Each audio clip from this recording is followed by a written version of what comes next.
नमस्कार, myself doctor Ritu Verma and welcome to my channel. आज हम पढ़ेंगे सिग्नल एंड सिस्टम कोर्स में एलिमेंट्री कंटिन्यूस टाइम सिग्नल। तो आइए देखते हैं सबसे पहले कौन सा सिग्नल है। सबसे पहले हम लोग पढ़ेंगे यूनिट स्टेप सिग्नल के बारे में, जिसे हम यूटी भी कहते हैं। तो यूटी जो है, यूटी को अगर हम लिखना चाहते हैं तो वो कुछ इस तरीके से लिख सकते हैं। यूटी की वैल्यू होती है 0 अगर टी लेस देन 0 है, टी इक्वल टू 0 पर इसकी वैल्यू 1/2 होती है and T equals to T greater than 0 पर इसकी वैल्यू होती है 1। यहाँ पर हम देख रहे हैं कि t इक्वल्स टू 0 पर इसकी वैल्यू 1/2 है, t ग्रेटर देन 0 पर इसकी वैल्यू 1 है। तो जब हम मैथमेटिकल कैलकुलेशंस करते हैं तो ये थोड़ा हमारे लिए डिफ़िकल्ट हो जाता है चीज़ें मेंटेन करना, जिसको यूज़ करके हम मैथमेटिकल कैलकुलेशन नहीं कर सकते। तो ये जो है, ये हमारा प्रैक्टिकली हम लोग इसे कंसिडर करते हैं, लेकिन थ्योरेटिकली न्यूमेरिकल सॉल्व करने के लिए हम लोग ये वाली जो वैल्यू है यूटी की वो सॉल्व करते हैं। तो उसमें ये होता है कि टी यूटी की वैल्यू 1 होती है अगर T greater than equals to 0 होता है, और इसकी वैल्यू 0 होती है अगर टी लेस देन 0 होता है। तो इसे हम लोग यहाँ रिप्रेजेंट भी करा हुआ है, हमने इस ग्राफ बनाया हुआ है। तो आप देखेंगे टी इक्वल्स टू 0 से ग्रेटर देन पर इसका एम्पलीट्यूड 1 है और ये इनफाइनाइट तक जा रहा है, बट टी लेस देन 0 पर इसकी वैल्यू 0 होती है। और यहाँ हम यूनिट स्टेप की बात करें, यूनिट मतलब 1, इसलिए हमने इसका एम्पलीट्यूड 1 रखा हुआ है। अगर इसका एम्पलीट्यूड डिफरेंट हो जाएगा तो ये हमारा सिर्फ स्टेप सिग्नल हो जाएगा, हम इसे यूनिट नहीं कहेंगे।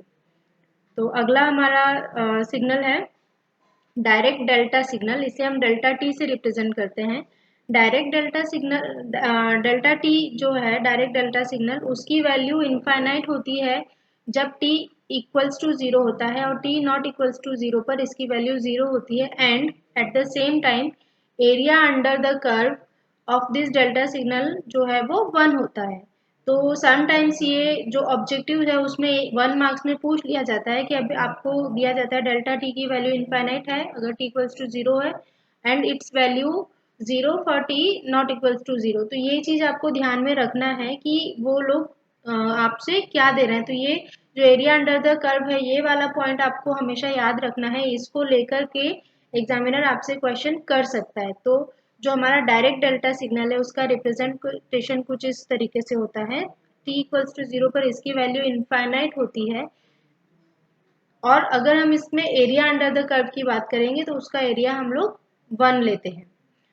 बट मतलब जो हमने पहले देखा था वैसे ही, जो हमने स्टेप सिग्नल में देखा था वैसे ही प्रैक्टिकली ये चीज एग्जिस्ट करता है। बट जब हम न्यूमेरिकल सॉल्व करने की बात करते हैं, मैथमेटिकल कैलकुलेशन सॉल्व करने की बात करते हैं, तो ये चीज हमें यूजफुल नहीं आती है। इसलिए हम लोग unit impulse function, impulse signal जो है उसको हम लोग यूज करते हैं, जिसकी वैल्यू होती है delta T equals to 1 for T not equal T equals to 0, and इसकी वैल्यू 0 होती है for T not equals to 0।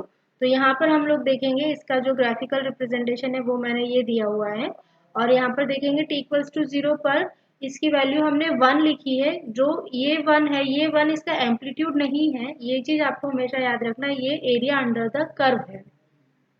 तो हमारे जो न्यूमेरिकल्स है उसे सॉल्व करने के लिए हम लोग हमेशा ये यूनिट इम्पल्स सिग्नल ही यूज करते हैं, लेकिन इसका जो बेसिक है वो है डायरेक्ट डेल्टा सिग्नल। तो आपको ये डायरेक्ट डेल्टा सिग्नल के बारे में भी पता होना चाहिए। अगर हमने इम्पल्स सिग्नल की बात की है तो इसकी कुछ प्रॉपर्टीज एग्जिस्ट करती हैं जो हमें पता होना चाहिए, ताकि हम लोग अगर एग्जाम में इससे रिलेटेड कुछ क्वेश्चंस आते हैं तो हम सॉल्व कर सकते हैं। तो फर्स्ट वन है हमारी स्केलिंग प्रॉपर्टी। स्केलिंग प्रॉपर्टी क्या कहती है, डेल्टा ऑफ अल्फा टी अगर हमें गिवन है तो हम उसे सॉल्व कर सकते हैं 1/mod of alpha into delta T के फॉर्म में। और डेल्टा टी के मान लीजिए यहाँ पर हमें स्केलिंग और शिफ्टिंग दोनों प्रॉपर्टी गिवन है। ये हमारा डेल्टा है, डेल्टा अल्फा जो हमारा स्केलिंग फैक्टर हो गया, और टी प्लस माइनस बीटा हमारा शिफ्टिंग फैक्टर हो गया। तो अगर ये दोनों फैक्टर अवेलेबल हैं तो हम इसको सॉल्व करके लिख सकते हैं 1/mod of alpha into delta of T plus minus beta. तो ये जो प्रॉपर्टी है ये आपको याद रखना पड़ेगा, ताकि हम लोग अगर एग्जाम्स में इससे रिलेटेड कोई क्वेश्चन आता है तो हम सॉल्व कर सकते हैं। ये करने के बाद हम इन प्रॉपर्टी से रिलेटेड कुछ क्वेश्चंस करके देखेंगे ताकि आपको ये प्रॉपर्टीज क्लियर हो जाए।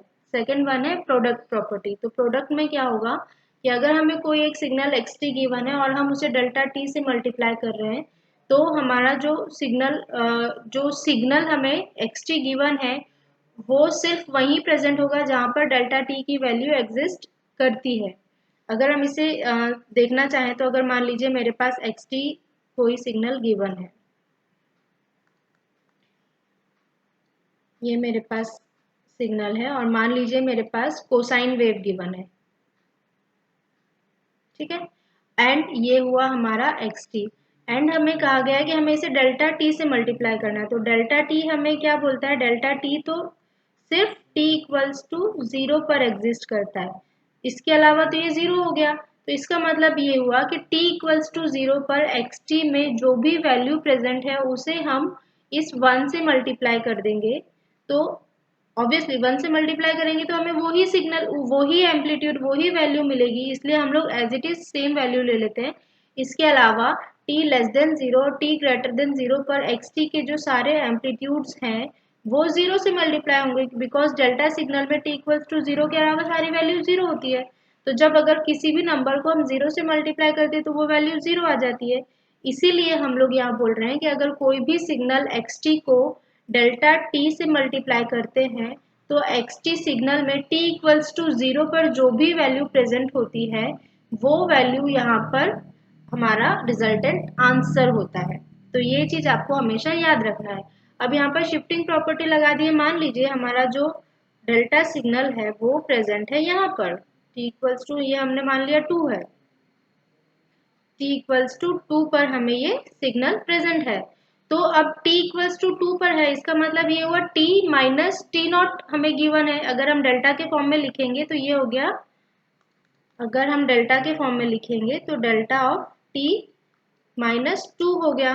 तो इसका मतलब ये हुआ कि t इक्वल्स टू 2 पर ये वैल्यू डेल्टा है वो एग्जिस्ट करता है। तो अब हम अगर इस एक्स टी को अगर t delta of t minus 2 से मल्टीप्लाई करेंगे तो जो भी एक्स टी में मान लीजिए 2 पर, ये 2 है, 2 पर जो भी वैल्यू एग्जिस्ट करता है वो इसका रिजल्टेंट आंसर होगा। तो ये चीज आपको थोड़ा सा याद रखना है, या ये आप चाहो तो समझ सकते हैं, ये बहुत ही इजी फैक्ट है, मतलब प्रॉपर्टी है, इसको इतना डिफिकल्ट बनाने की कोई ज़रूरत नहीं है, बहुत ही इजीली हम इसे समझकर सॉल्व कर सकते हैं। अगली हमारी प्रॉपर्टी है शिफ्टिंग प्रॉपर्टी, इसमें हम बात करेंगे एरिया अंडर द कर्व की। तो अगर मान लीजिए कोई सिग्नल एक्स टी है उसको हम मल्टीप्लाई करके एरिया डेल्टा टी से मल्टीप्लाई करके एरिया फाइंड आउट करना चाहते हैं, तो जहां पर भी हमारा सेम वही फैक्टर, जहां पर भी हमारा डेल्टा टी प्रेजेंट है, मतलब जहां पर भी हम जिस t की वैल्यू पर हमारा जो डेल्टा टी प्रेजेंट है वो ही वैल्यू पर हमारे सिग्नल पे जो वैल्यू एग्जिस्ट करती है वो हमारा आंसर होगा। तो जो प्रॉपर्टी हमने प्रोडक्ट में समझी थी सेम प्रॉपर्टी हमारी यहाँ पर भी एप्लीकेबल होगी। हमारा थर्ड सिग्नल है यूनिट रैंप सिग्नल, जिसको हम आरटी से भी रिप्रेजेंट करते हैं।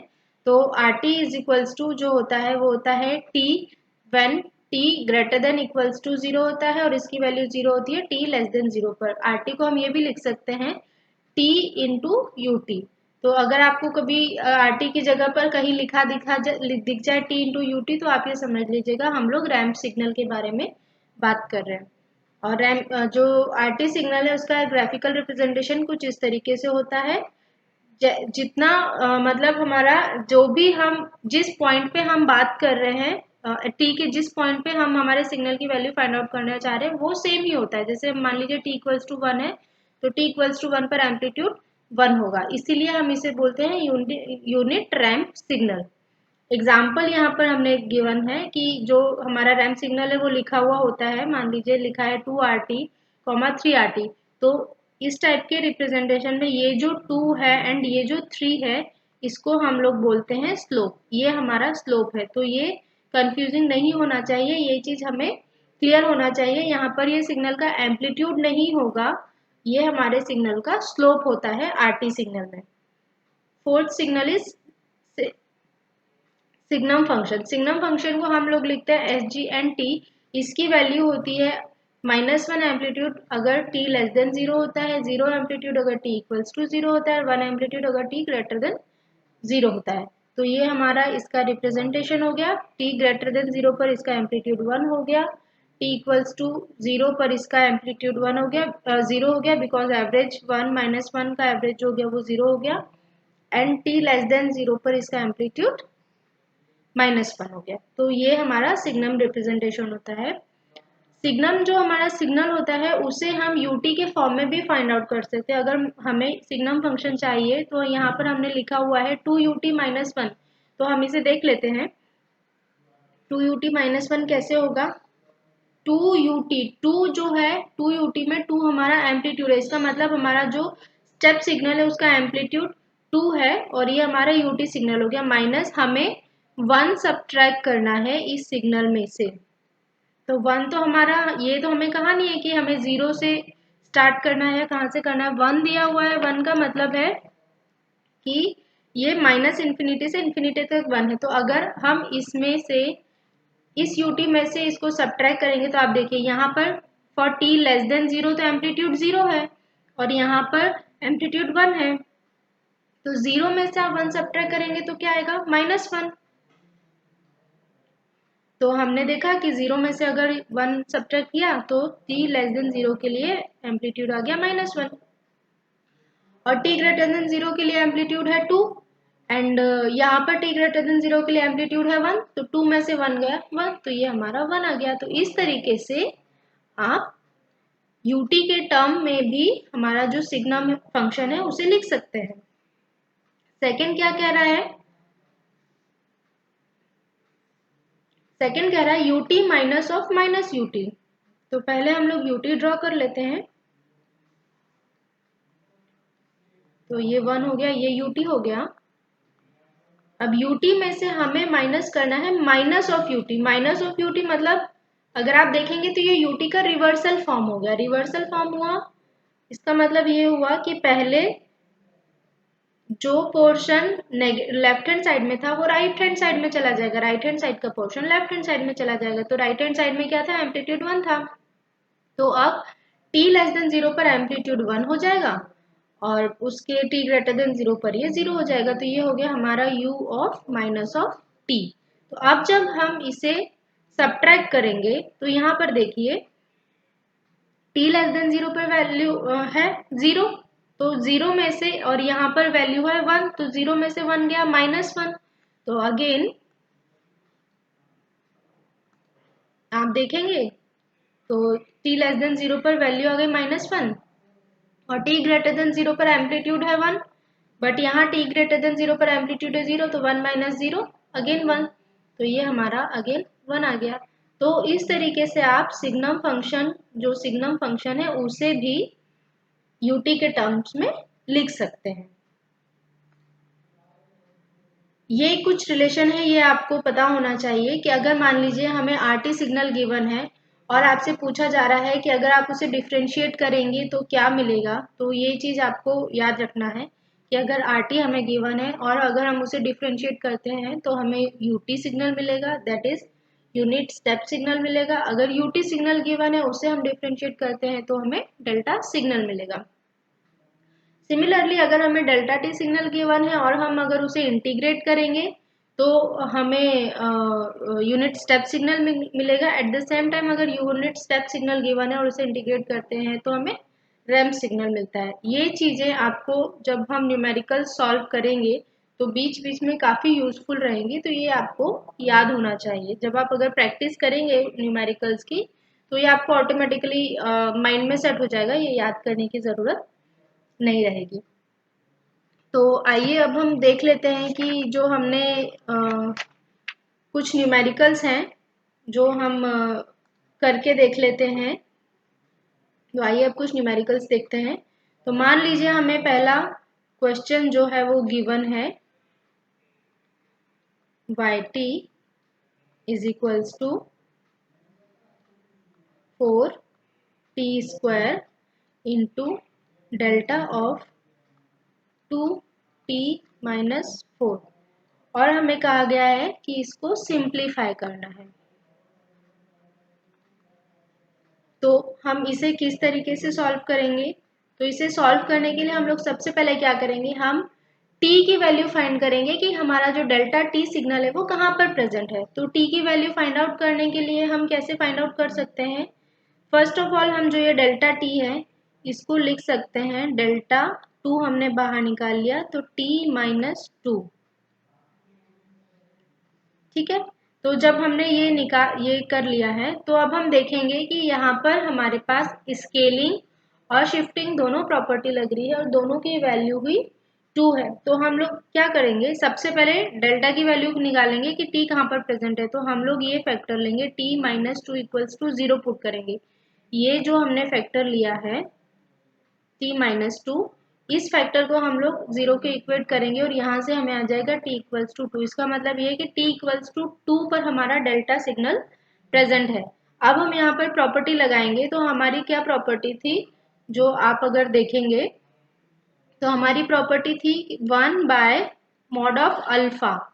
तो मॉड ऑफ अल्फा यहाँ पर कितना है, मॉड ऑफ अल्फा, अल्फा की वैल्यू है टू, तो ये हमने टू लिख दिया इनटू डेल्टा ऑफ जो भी शिफ्टिंग फैक्टर था वो एज इट इज, तो ये आ जाएगा delta of T minus to.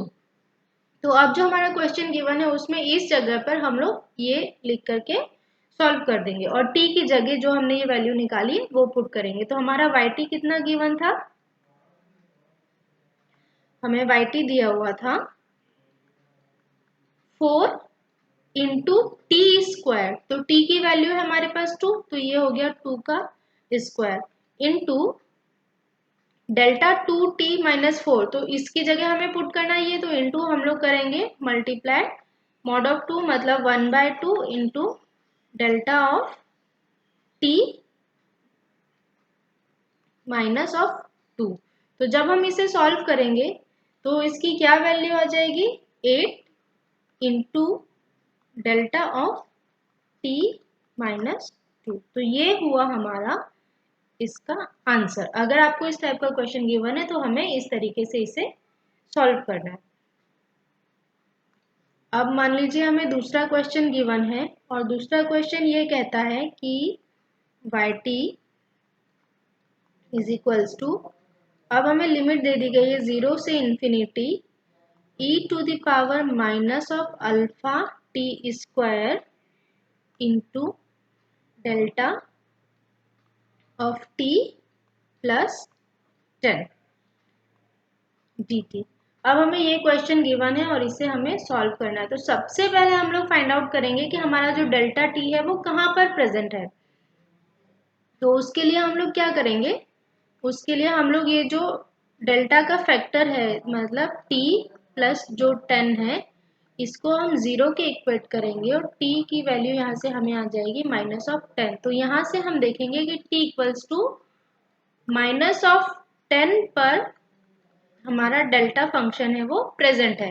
अब हमें इसे मल्टीप्लाई करना है इस सिग्नल से, लेकिन अगर आप देखेंगे कि ये जो सिग्नल है ये सिग्नल तो हमारा जो चल रहा है, हम इस सिग्नल की जो बात कर रहे हैं वो तो हम बात कर रहे हैं जीरो से इन्फिनिटी, मतलब हम इस वाले रेंज की बात कर रहे हैं। जो हमारा सिग्नल है वो इसमें कहीं प्रेजेंट है, लेकिन जो हमारा डेल्टा सिग्नल है वो तो माइनस 10 पे प्रेजेंट है। तो जब हम इन दोनों को मल्टीप्लाई करेंगे तो रिजल्टेंट क्या आएगा, जीरो आएगा ऑब्वियसली।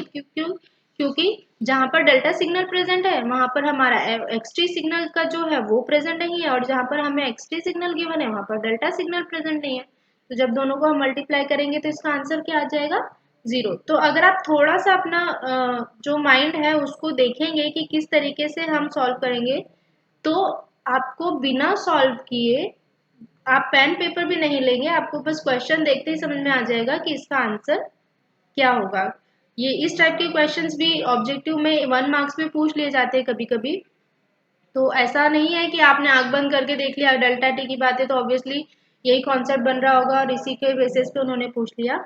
आपको थोड़ा सा उसे क्वेश्चन को समझना है और सॉल्व करने की कोशिश करना है कि वो लोग पूछना क्या चाह रहे हैं। तो आप देखेंगे तो आप ऑटोमेटिकली समझ जाएंगे कि ये जो क्वेश्चन है इसमें ये लोग जो पूछ रहे हैं वो तो उसका आंसर जीरो ही आना है। तो अब हमें जो नेक्स्ट क्वेश्चन है, नेक्स्ट क्वेश्चन हमें गिवन है जो थर्ड क्वेश्चन हम लोग नेक्स्ट पेज पर ले लेते हैं।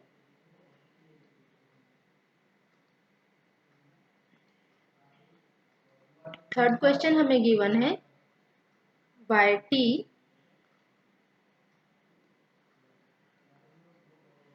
इज इक्वल्स टू, जो लिमिट है वो minus infinity to infinity u of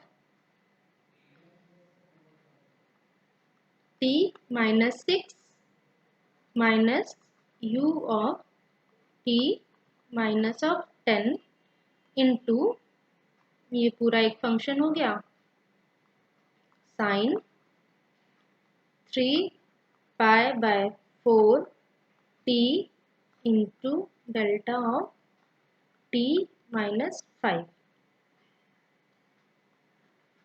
ये हमें क्वेश्चन गिवन है, तो आप देखेंगे तो हमें इसको सॉल्व करना है। तो अब हम इसका सॉल्यूशन कैसे देखेंगे? सबसे पहले हम देखेंगे कि हमें एक ये फंक्शन गिवन है U T minus 6 minus U of minus 10, और लिमिट हमें minus infinity to infinity given है, तो इसका मतलब है हमें इसे सॉल्व करना ही पड़ेगा। तो हम सबसे पहले ये सिग्नल देख लेते हैं कि यू टी माइनस 6 और यू माइनस टी माइनस 10 का जो सिग्नल है वो कहाँ से कहाँ तक बन रहा है। तो सबसे पहले हम लोग u ऑफ t माइनस 6 को ड्रॉ करेंगे। तो जब आप u ऑफ t माइनस 6 को ड्रॉ करेंगे, इसका मतलब यहाँ से ये है कि एट t इक्वल्स टू 6 से हमारा जो सिग्नल है ut का वो रहेगा। तो ये है u t माइनस ऑफ 6। अब हमें चाहिए u ऑफ t माइनस 10। तो u ऑफ t माइनस 10, जब हमने जो प्रीवियसली क्लासेस में जो शिफ्टिंग की प्रॉपर्टीज पढ़ी है कंटिन्यूस टाइम सिग्नल की, अगर आप वो थोड़ा सा ध्यान से देखेंगे तो आपको ये बहुत इजीली समझ में आ जाएगा कि हम लोग यहाँ पर क्या करें। तो u ऑफ ये हो गया t माइनस 10। बेसिकली बस ये ut जो सिग्नल है उसमें शिफ्ट हुआ है हमारे सिग्नल में। तो आप देखेंगे ये हमारा ut माइनस 6 से ut माइनस 10 है। अगर हम इन दोनों को सब्ट्रैक्ट करते हैं तो जो हमारा रिजल्टेंट सिग्नल रहेगा वो सिग्नल रहेगा 6 से लेकर 10 के बीच में। 6 से 10 तक की हमें एक पल्स मिलेगी, रेक्टेंगुलर पल्स, अदरवाइज इसकी वैल्यू हो जाएगी 0। तो ये हुआ you T minus 6 minus U of T minus 10, ये हमारा ये सिग्नल हो। अब हमें पता करना है कि डेल्टा टी सिग्नल कहाँ है। तो डेल्टा टी सिग्नल के लिए हम लोग क्या करेंगे, ये लेंगे डेल्टा ऑफ टी माइनस 5। तो हमने लिया t minus 5 is equals to 0, तो ये आ गया हमारा t इज इक्वल्स टू 5। इसका मतलब ये हुआ कि t इक्वल्स टू 5 पर हमारा डेल्टा सिग्नल एग्जिस्ट करता है। तो ये कहीं t इक्वल्स टू 5 पर हमारा डेल्टा सिग्नल, ये हुआ t माइनस 5 एग्जिस्ट कर रहा है। तो अब हमें क्या करना है कि इस डेल्टा सिग्नल को और इनको मल्टीप्लाई करना है। तो आप देखेंगे कि ut माइनस 6 जो सिग्नल है वो माइनस 6 से 10 की रेंज में ही एग्जिस्ट कर रहा है, और जो हमारा डेल्टा सिग्नल है वो 5 की रेंज में एग्जिस्ट कर रहा है। इसका मतलब ये दोनों की जो लिमिट है, ये दोनों की जो रेंज है वो तो मैच ही नहीं कर रही है। तो अगेन जब मैच ही नहीं करेगी तो जब हम 5 पर ये सिग्नल एग्जिस्ट करेगा तो 5 पर यहाँ वैल्यू 0 है, तो इसकी मल्टीप्लीकेशन 0 हो जाएगा। और जब 6 to 10 पर हमारा ये सिग्नल जो यूनिट सिग्नल प्रेजेंट है बट डेल्टा के फॉर्म में यहाँ पर कोई सिग्नल प्रेजेंट नहीं है, तो ये इन दोनों का हम मल्टीप्लाई करेंगे तो ये 0 हो जाएगा। तो अगेन हम देखेंगे कि इस सिग्नल का जो रिजल्टेंट आंसर आ जाएगा वो आ जाएगा 0, बिकॉज जहाँ पर डेल्टा सिग्नल प्रेजेंट है वहाँ पर हमारा यूटी सिग्नल प्रेजेंट नहीं है, जहाँ पर यूटी सिग्नल प्रेजेंट है वहाँ डेल्टा सिग्नल प्रेजेंट नहीं है। तो इस तरीके से आप जो आपका वीडियो जो आपके क्वेश्चंस हैं वो आप सॉल्व कर सकते हैं, और जो एग्जाम्स है उसमें इस तरीके के क्वेश्चंस पूछे जा सकते हैं आपको कंफ्यूज करने के लिए। तो आपको थोड़ा सा अपना माइंड यूज करके ये क्वेश्चंस को सॉल्व करना है। तो अब हम पढ़ेंगे एलिमेंट्री डिस्क्रीट टाइम सिग्नल। इसमें सबसे पहले सिग्नल आता है यूनिट स्टेप सिग्नल, जिसको हम रिप्रेजेंट करते हैं UN से। तो UN की वैल्यू होती है 1 अगर n greater than equals to 0 होता है, और इसकी वैल्यू होती है 0 अगर n की वैल्यू लेस देन 0 होती है। UN को हम ऐसे भी लिख सकते हैं like UN is equals to 1 1 1 1 up to infinite. And अगर हम यहाँ एरो मार्क, दैट मीन्स ये बता दें कि 0 पर n इक्वल्स टू 0 पर ये वैल्यू है, तो इसे UN को हम इस तरीके से भी लिख सकते हैं। जो UN का डायग्राम है, जो ग्राफिकल रिप्रेजेंटेशन है, वो इस तरीके से बना सकते हैं हम। UN is equals to at 0 amplitude 1, at 1 amplitude 1, at 2 amplitude 1, up to infinite. When n is integer number, the amplitude will be 1. So this is the unit step signal. Now the next one is unit impulse signal, जिसको हम delta N से represent करते हैं. तो delta N की value होती है n equals to 0 पर 1 and n not equals to 0 पर इसकी वैल्यू है 0. And at the same time summation of n equals to minus infinity to infinity delta N is equals to 1 होता है. और डेल्टा एन को हम इस तरीके से भी लिख सकते हैं. जैसे हमने कंटिन्यूस डेल्टा सिग्नल में देखा था कि उसकी कुछ प्रॉपर्टीज होती है, वैसे ही डिस्क्रीट में भी होती हैं. तो आइए देखते हैं. First one is product property. Product property में ये होता है कि x ऑफ n, अगर सिग्नल को हम डेल्टा ऑफ n से मल्टीप्लाई करते हैं तो n की जो वैल्यू है जहाँ पर डेल्टा n एग्जिस्ट करता है, उसी n की वैल्यू पर डेल्टा n की जो वैल्यू होगी वो हमारा रिजल्टेंट आंसर होता है. तो इसका आंसर होगा x of 0 into delta of n. Similarly अगर डेल्टा एन में कोई शिफ्टिंग हो रही है, अगर देन वो एक्स एन से मल्टीप्लाई कर रहा है, like X N into delta of N plus minus N not, तो उसका जो रिजल्टेंट होता है वो एक्स वैल्यू जहाँ पर हमारा डेल्टा सिग्नल एग्जिस्ट करता है, इसका मतलब एन नॉट पर plus minus N not into delta of plus minus plus N not. इसका मतलब ये हुआ कि जहाँ पर भी हमारा डेल्टा सिग्नल, या तो मान लीजिए प्लस एन नॉट पर या माइनस एन नॉट पर, जहाँ पर भी हमारा डेल्टा सिग्नल एग्जिस्ट करता है और जो सिग्नल हमारा एक्स एन है, जब हम उन दोनों को मल्टीप्लाई करते हैं तो जहाँ पर भी एन नॉट एग्जिस्ट करता है उस एन नॉट पर एक्स एन की जो वैल्यू है वो हमारी रिजल्टेंट आंसर होती है.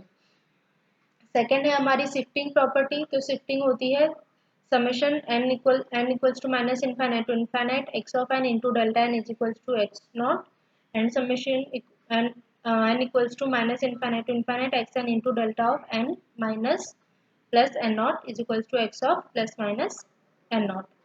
थर्ड प्रॉपर्टी है हमारी स्केलिंग प्रॉपर्टी. स्केलिंग प्रॉपर्टी ये बोलती है कि in discrete time domain since impulse is only defined at n equals to 0, हम लोग जानते हैं कि जो हमारा डेल्टा सिग्नल होता है वो डेल्टा सिग्नल सिर्फ n इक्वल्स टू 0 पर ही एग्जिस्ट करता है, इसके अलावा वो कहीं एग्जिस्ट नहीं करता है. तो अगर सिर्फ n इक्वल्स टू 0 पर हमारा सिग्नल एग्जिस्ट करता है तो ना तो हम इसे डेसिमेट कर सकते हैं, मतलब ना तो हम इसे कंप्रेस कर सकते हैं, ना हम इसे इंटरपोलेट कर सकते हैं, ना हम इसे बढ़ा सकते हैं. तो अगर decimation and interpolation is possible ही नहीं है हमारे सिग्नल में, तो हमारे सिग्नल में जो इम्पल्स सिग्नल है उसमें स्केलिंग भी पॉसिबल नहीं है. वही हमने लिखा है कि in discrete time domain since impulse is only defined at n equals to 0, सिर्फ n इक्वल्स टू 0 पर इम्पल्स सिग्नल प्रेजेंट है, so it can not be further decimated और इंटरपोलेटेड. हम इस सिग्नल को ना तो फर्दर डेसिमेट कर सकते हैं ना ही इसे इंटरपोलेट कर सकते हैं. इसीलिए जो इम्पल्स प्रॉपर्टी होती है डिस्क्रीट की, उसमें स्केलिंग नाम की कोई चीज़ नहीं होती, इसमें स्केलिंग प्रॉपर्टी जो है वो एग्जिस्ट नहीं करती है.